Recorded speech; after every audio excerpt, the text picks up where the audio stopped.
حضرت عثمان فرمایي رضی الله تعالی عنہ چې پیغمبر علیه السلام مبارک فرمایي وای د سحر خوب نه دی دا د انسان رزق چې دی هغه څه پکې منع کوي انسان په رزق کې کمی راځي خوش سره یاره مولوي صاحب ما رزق څنګه کمیږي زما خپل 20000 روپۍ تنخواه معلومه ده سرکاري ملازم یم او پر دواړو سترګو بیا د خبره زده کړل بیا په دماغ کې خبره در واچوله شیطان خبره دا یو سړی الله رب العزت په یوه ډوډۍ مړوي بل سړی الله رب العزت په دوه نه مړوي ولې چې په یوه یې موړ کړي د دې څه معنا ده چې په دوه یې مړوي هغه څه معنا دا ده چې په بسم الله شریفه کې برکت دی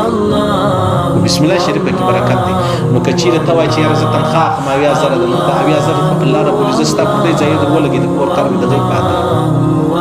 صحیح شو دا ستا 20000 به الله رب العزت د غم در وساتي د شر به در وساتي د تکلیف به در وساتي د مصیبتو به در وساتي د 20000 به سم دمې د کور ولګیږي که ته وایې زه پرېوځم زما 20000 بس معلومې دي و پرېوځه ټیک ده صحیح ده خو بیا به د اسپتال او د کچارۍ او د عدالت او د تاڼې پر لاره هم څه روپۍ درسه ولاړې شي اوس به نو منې که نه منې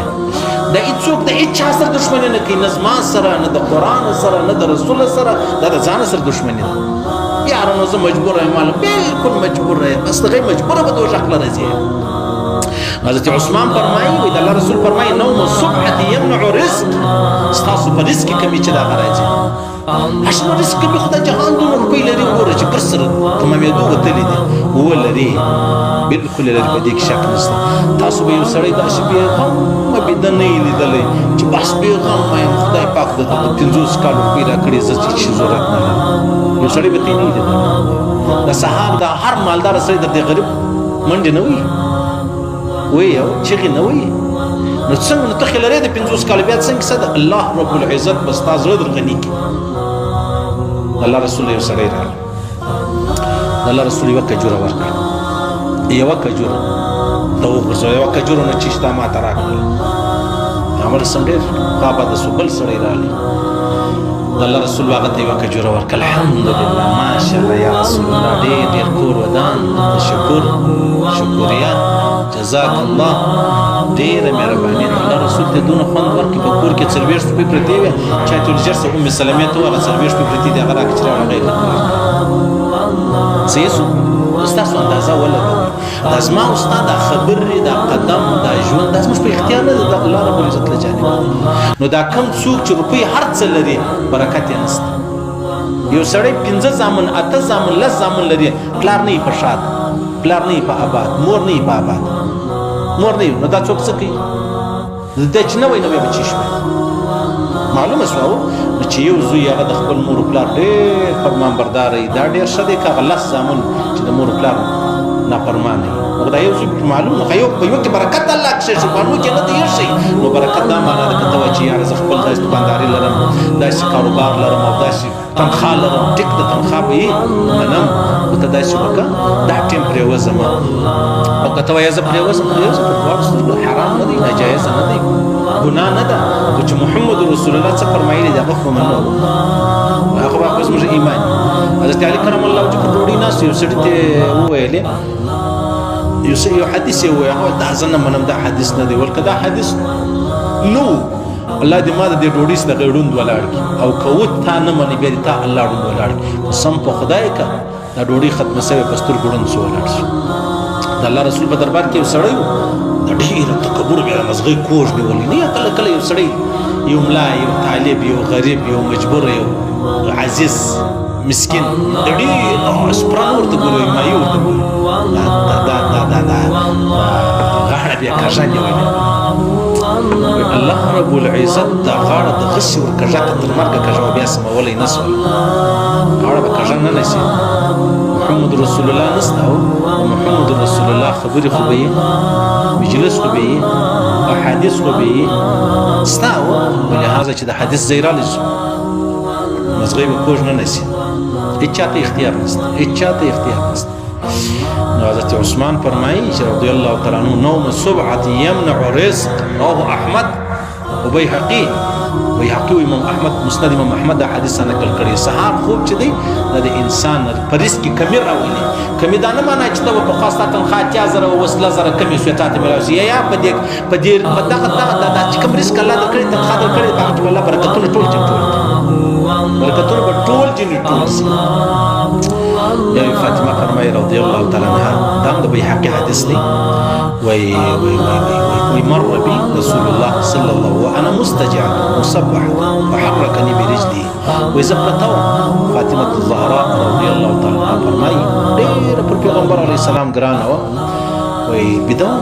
چا په پښه وښورولم چې وښورولم نو ماته ویلې زویه قومي اشهدي رزق ربک پورته الله په دربار کې د رزق دا ټیم د رزق تقسیمېدو ټیم دی ته پرته یې پورته د الله سره رزق وغواړه ولا تكوني من الغافلين دا اسمه کوي چې دا ټیم ته پرته یې فاطمه ده رضی الله تعالی عنها پیغمبر علیه السلام باندې زه به دوام ویم سید ګناه نه ده عجب بلد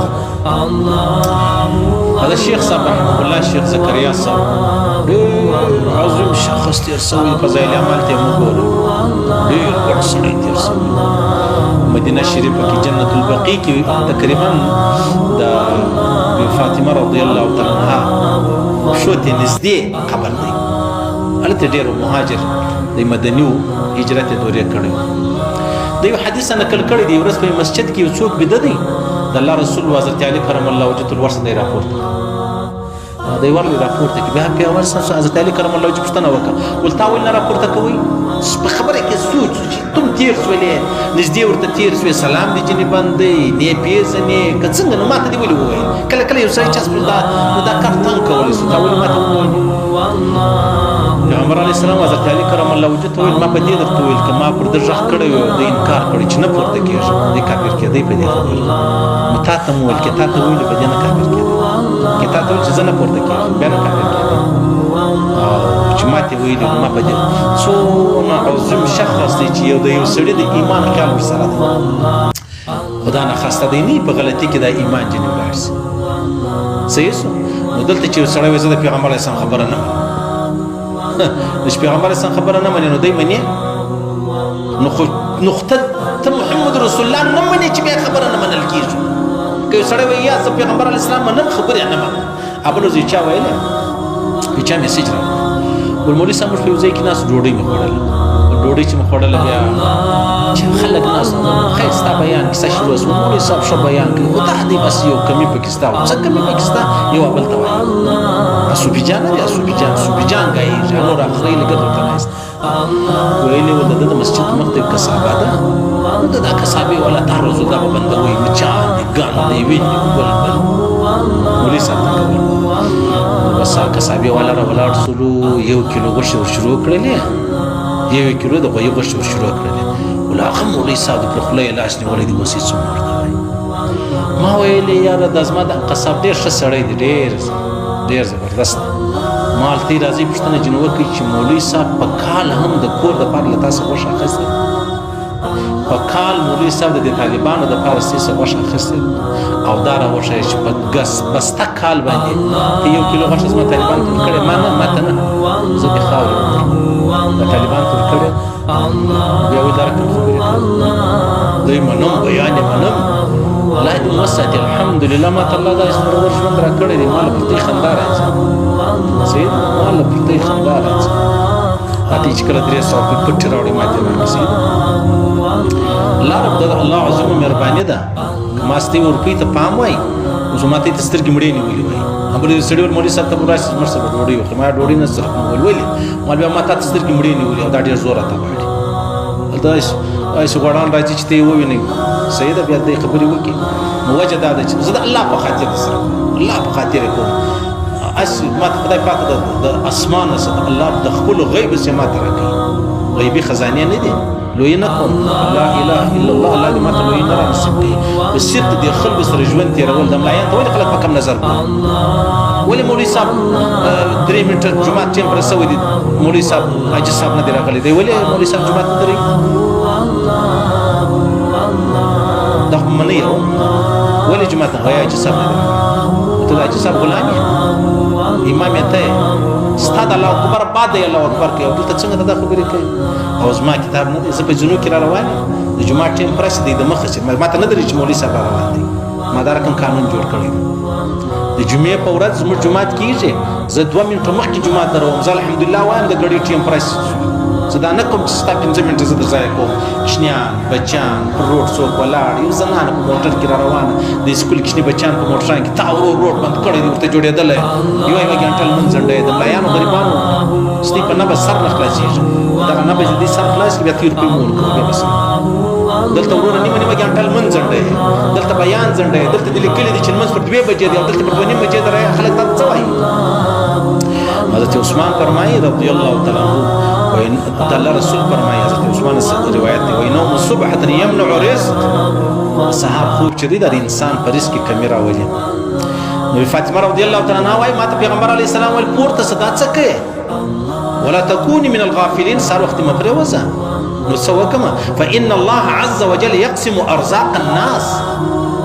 ما بين طلوع الفجر الى طلوع الشمس. د پیشلمي سي ونسي د سهار د لمر خطو پرې په دغه ټیم کې الله رب العزت د انسانانو رزقونه تقسیموي، مه پرېوځه. بیهقي حدیث دی.